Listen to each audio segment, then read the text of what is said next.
নামাজের সময় খুব হাই উঠলে কি করা উচিত? নামাজের মধ্যে খারাপ কিছু মনে করলে করণীয় কি? স্বামীকে নিজের বশে রাখার কোনো আমল আছে কিনা? মাঝে মধ্যে ঘুমের কারণে ফজরের নামাজ মিস হয়ে যায়, তখন কি করব? আজান চলাকালীন সময়ে নামাজ পড়া যাবে কিনা? জামাতে নামাজ পড়ার সময় যদি ইমামের পেছনে দাঁড়ানো অবস্থায় আমার কোনো ভুল হয়, তাহলে করণীয় কি? ঋণমুক্ত হওয়ার আমল কি? কোনো আমল আছে কিনা? ওযু করার সময় সাবান ব্যবহার করা জায়েজ না? উত্তরটা দিবেন প্লিজ। ফরজ নামাজে ভুল হলে কি সাজদা দিব নাকি নামাজ ভেঙে আবার নতুন করে পড়বো? নামাজ পড়ার সময় যদি দেখি কোন শিশু পড়ে গিয়ে ব্যথা পেতে পারে, তাহলে কি নামাজ ছেড়ে তাকে ধরতে পারবো? নামাজের সময় কি মহিলাদের পায়ের পাতা ঢাকা আবশ্যক? কবরের নেম প্লেট পড়লে কি কোনো ক্ষতি হয়? কেউ কেউ বলে থাকেন এতে চোখের জ্যোতি কমে যায়, কথাটি কতটুকু সত্য? প্রিয় দর্শক, আর বিলম্ব না করে চলুন আপনাদের করা জীবন ঘনিষ্ঠ জিজ্ঞাসা যেগুলো ইতিমধ্যে আমাদের কাছে চলে এসেছে সেগুলোতে আমরা প্রবেশ করি। জাইনা আফরোজ আপনি লিখেছেন, নামাজের মধ্যে খারাপ কিছু মনে করলে করণীয় কি?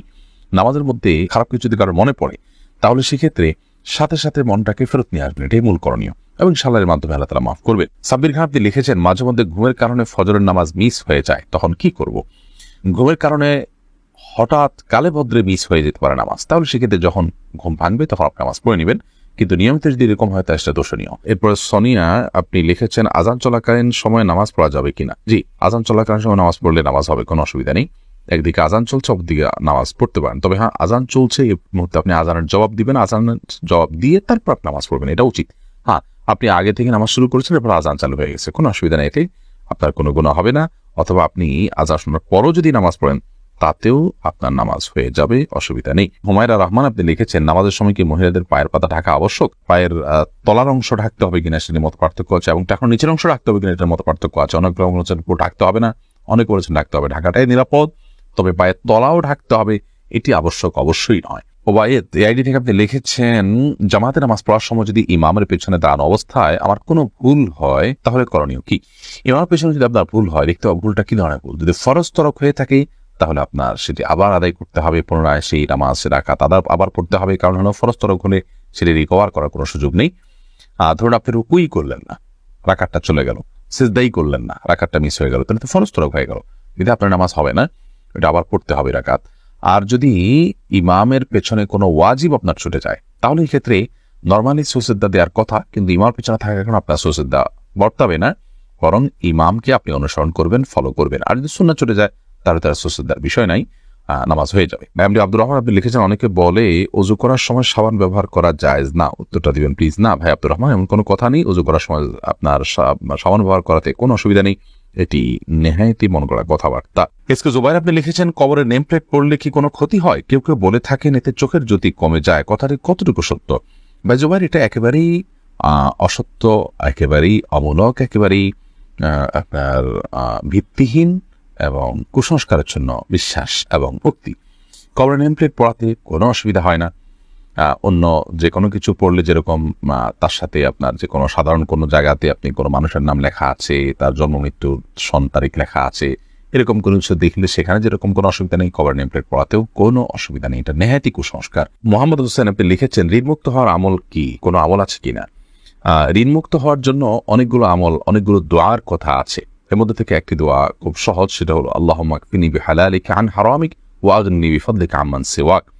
আল্লাহ, আপনি আমাকে হারাম এর পরিবর্তে হালাল দিয়ে আমার জন্য আপনি যথেষ্ট হয়ে যান, হালাল যেন আমার জন্য যথেষ্ট হয়ে যায়, এবং আপনি ছাড়া অন্য কারোর উপর যেন আমাকে নির্ভর করতে না হয়, আপনি তার থেকে আমাকে অমুখাপেক্ষী করে দিন। এই দোয়াটি ঋণমুক্ত হওয়ার জন্য আমরা পড়তে পারি। এছাড়া আল্লাহ তাআলার কাছে সাধারণভাবে দোয়া করতে পারি। বিভিন্ন দোয়া আছে, আল্লাহুম্মা ফারিজাল হাম, দীর্ঘ একটা দোয়া আছে। এই দোয়াগুলো আমরা ঋণমুক্তির জন্য আল্লাহর কাছে বিশেষভাবে পেশ করতে পারি। তাছাড়া আরেকটা দোয়া আছে, আল্লাহুম্মা ইন্নী আউযু বিকা মিনাল হাম্মি ওয়াল হাযান ওয়া আউযু বিকা মিনাল আজজি ওয়াল কাসাল ওয়া আউযু বিকা মিন গালাবাতিদ দাইনি ওয়া কাহরির রিজাল। এই দোয়ার শেষ অংশের অর্থ হলো ওয়া আউযু বিকা মিন গালাবাতিদ দাইন, আল্লাহ, ঋণের প্রাবল্য, ঋণের প্রাধান্য, যেটার কারণে আমার ঋণের বোঝা আমি নুয়ে পড়ি, এটা থেকে আমি আপনার কাছে পানা চাই। ওয়া কাহরির রিজাল, এবং মানুষজন আমার উপরে চড়াও হয়, এরকম কোনো পরিবেশ পরিস্থিতির মুখোমুখি হওয়া থেকে আমি আপনার পানা চাই। তো এই দোয়াটাও আমরা পড়তে পারি।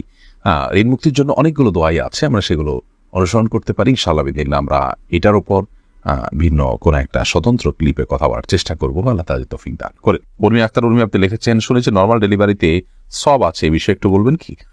ডেলিভারি নর্মাল হবে নাকি অপারেশনের মাধ্যমে হবে, সেটা একান্ত আপনাদের নিজস্ব ব্যাপার। শরীয়তের ক্ষেত্রে কোনো বিশেষ কিছু ঠিক বা ধার্য করে দেয়নি। নর্মাল ডেলিভারি হলে বিশেষ সওয়াব আছে এমন কোনো কথা নেই। তবে হ্যাঁ, মায়েদের যদি সন্তান প্রসব করতে গিয়ে দুনিয়া থেকে আল্লাহ না করে চলে যেতে হয়, মৃত্যু হয়ে যায়, তাহলে সেক্ষেত্রে তারা শাহাদাতের মর্যাদা পাবেন, সেটি ভিন্ন বিষয়। সেটার সাথে নর্মাল বা অপারেশনের কোনো সম্পর্ক নেই। ইসরা জাহান পারভীন আপনি লিখেছেন, ফরজ নামাজে ভুল হলে কি সৌসিদ্ধা দিব নাকি নামাজ ভেঙে আবার নতুন করে পড়বো? যদি ওয়াজিব তরক হয়, ওয়াজিব ছুটে যায়, তাহলে সিদ্ধা সৌ দিবেন। যদি ফরজ ছুটে যায় তাহলে ওই নামাজ আপনাকে আবার পড়তে হবে। আর যদি সুন্নত ছুটে তাহলে তো কিছুই বিশেষ করার নেই।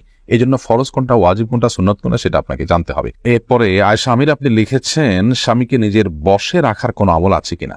স্বামীকে বশে কেন রাখতে চাচ্ছেন? স্বামীকে বশে রাখলে আমার সব কথা শুনবে এমনটি আমরা চাই বা কামনা করি। পৃথিবীতে মানুষ যা চাইবে তার সব হবে, এমনটি আসলে হওয়ার জায়গা পৃথিবী নয়, এমন জায়গা তো জান্নাত। অতএব বশে রাখার জন্য আমল বলতে আমাদের সমাজে বিভিন্ন রকমের তাবিজ, কবজ, তদবির ইত্যাদির প্রচলন আমরা দেখে থাকি। এগুলো গর্হিত এবং কোনো কোনোটি শিরক এবং কুফরির পর্যায় পর্যন্ত নিয়ে যেতে পারে। বিধায় এগুলো কোনো অবস্থায় করা উচিত নয়। স্বামীকে আপনি চান যে স্বামী কোনো আপনার প্রতি জুলুম অবিচার না করুক, আপনার হক ঠিকঠাক আদায় করুক, আপনাকে ভালোবাসুক, সেটা যদি আপনি চান তাহলে সেক্ষেত্রে আপনি নিজে ভালো হয়ে চলুন, তার ভালোবাসা অর্জন করার জন্য চেষ্টা করুন, নিজেকে একজন উত্তম স্ত্রী এবং আকর্ষণীয় করে তার সামনে উপস্থাপন করুন এবং তাকে ভালো মানুষ হওয়ার জন্য বিভিন্ন দিক থেকে হেল্প করুন, আল্লাহর কাছে দোয়া করুন। এগুলো আপনার কর্তব্য। এর বাইরে আপনার গতানুগতিকভাবে আমাদের সমাজে অনেক বোনরা আছেন যে স্বামীকে বশে আনার জন্য বিভিন্ন কবিরাজের কাছে যান, তারা বিভিন্ন আপোষের তাবিজ দেয়। এগুলো গর্হিত কাজ এবং গুনাহের কাজ, কোনো কোনো ক্ষেত্রে ঈমান বিধ্বংসী কাজ হতে পারে এবং এর ফলশ্রুতিতে অনেক সময় ক্ষতির মুখোমুখি হয় মানুষ। বিধায় এগুলো করা উচিত নয়। মাসুম আহমেদ আপনি লিখেছেন, দেড়মোহর বেশি দিয়ে বিয়ে করেছি, আমার সবটুকু দেওয়ার মতো অবস্থানে এখন কি করতে পারি? স্ত্রীর কাছ থেকেই বোঝাপড়া করে মাপ চেয়ে নিবেন, অথবা দীর্ঘমেয়াদে সেটা আদায় করার জন্য কোনো একটা প্ল্যান করবেন যে কিছু কিছু করে দিয়ে যাতে করে আদায় হয়ে যায়, সে চেষ্টা আপনাকে করতে হবে। মাসুম আক্তার আপনি লিখেছেন, সোসেদ্দা দিতে ভুলে গেলে করণীয় কি? যখন স্মরণ আসবে তখন দিয়ে দিবেন। আর যদি আপনি সালাত শেষ করে অন্যদিকে হাঁটাচলা করছেন তারপরে মনে হয়েছে, তাহলে সেক্ষেত্রে আপনি আবার সে নামাজ পড়বেন। শারমিন নাইম আপনি লিখেছেন, নামাজ পড়ার সময় যদি দেখি কোনো শিশু পড়ে গিয়ে ব্যথা পেতে পারে, তাহলে কি নামাজ ছেড়ে তাকে ধরতে পারবো? যদি দেখেন যে সে ক্ষতিগ্রস্ত হতে পারে, বড় ধরনের ক্ষতিগ্রস্ত, বিশেষ করে জীবন হুমকির মধ্যে পড়তে পারে, এরকম পরিস্থিতি হলে অবশ্যই নামাজ পড়ে আপনি তার জীবন রক্ষা করবেন। শিশু শুধু নয়, যে কোনো মানুষের ক্ষেত্রে প্রযোজ্য। ধরুন আপনি নামাজে দাঁড়িয়েছেন, একজন মানুষ পানিতে পড়ে গেছেন, তিনি সাঁতার জানেন না, তিনি ডুবে মৃত্যুর মুখে পতিত হতে পারেন, আপনি তাকে বাঁচানোর সুযোগ আছে, তাহলে আপনি নামাজ ছেড়ে দিয়ে তাকে বাঁচাতে হবে। এটার ব্যাপারে সমস্ত ফুকাহা একরাম একমত। ঠিক একই ভাবে একটা শিশু, সে যদি কোনো বিপদের মুখে পড়তে যাচ্ছে, আপনি দেখতে পাচ্ছেন যে মৃত্যুর মুখে পতিত হতে পারে, বড় ধরনের বিপদ হতে পারে, আপনি নামাজ ত্যাগ করে তাকে ধরতে পারেন, কোনো অসুবিধা নেই। আর যদি হালকা পাতলা ব্যথা পেয়েছে, মনে হয় যে অন্য কেউ হয়তো ধরবে, হয়তো একটু কান্নাকাটি করে ঠিক হয়ে যাবে, তাহলে সেক্ষেত্রে আপনি নামাজ ছেড়ে তাকে ধরা উচিত নয়। এরপরে নওশিন আক্তার আপনি লিখেছেন, নামাজের সময় খুব হাই উঠলে কি করা উচিত? নামাজের সময় যদি অনেক বেশি হাই উঠে, তাহলে আপনি যে কোনো সময় নামাজের বাইরে হাই উঠলে হাইটাকে বাধা দেওয়ার চেষ্টা করা উচিত। কারণ হাই তোলার মাধ্যমে আপনার শয়তান মানুষের ভেতরে প্রবেশ করার বিশেষভাবে সুযোগ লাভ করে থাকে এবং দুষ্টু জিনে আক্রান্ত মানুষগুলোকে দেখবেন যে খুব বেশি হাই তুলতে থাকে। আমি এরকম অনেক মানুষকে দেখেছি যারা দুষ্টু জিনের প্রভাবে প্রভাবিত, তাদের উপর দুষ্টু জিনের প্রভাব বেশি হওয়ার কারণে তারা এত বেশি হাই তোলেন যেটা স্বাভাবিক কোনো মানুষ হাই তোলে যে সেরকম কোনো বিষয় না। এই জন্য হাই তোলার এই সময়টাতে এই শয়তান মানুষের ভিতরে প্রবেশ করে, দুষ্টু জিন প্রবেশ করে, সেজন্য এটাকে হাত দিয়ে বাধা দেওয়া উচিত। মুখের কাছে হাত বা কোনো কিছু নিয়ে গেলে কিন্তু হাইটা বন্ধ হয়ে যায়। নামাজের মধ্যে সেই কাজটা আমরা করতে পারি। তবে নামাজের মধ্যে হাই তোলার পর এমনি বিশেষভাবে নামাজের মধ্যে হোক, নামাজের বাইরে হোক, কোনো অবস্থাতেই বিশেষ কোনো দোয়া নেই। লা হাওলা ওয়ালা কুওয়াতা ইল্লা বিল্লাহ আমরা অনেকে পড়ি, এটা পড়তে হবে হাই তোলার পর, এরকম কোনো বাধ্যবাধকতা নেই।